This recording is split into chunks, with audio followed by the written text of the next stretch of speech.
على الهاشتاج كيمو بعد بيقول لي بس فلوس قطر وتركيا حلوه يا معتز، مفيش كلام. طبعا انتوا فاهمين هو بيرمي على ايه، وانا هتجاوزه مش هقول له حاجه على فلوس قطر وتركيا اللي هو بيحدف يعني وبيرمي بادب، بشكره عليه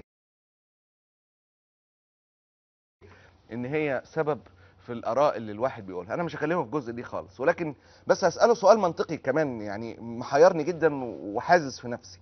هل هي فلوس قطر وتركيا يعني عليها ملح وفلوس الامارات والسعوديه عليها سكر؟ يعني انا عايز افهم.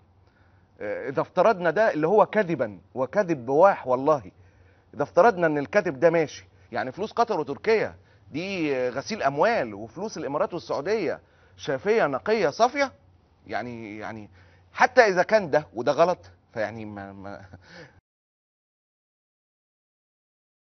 يعني يعني ما نعايرش بعض يعني.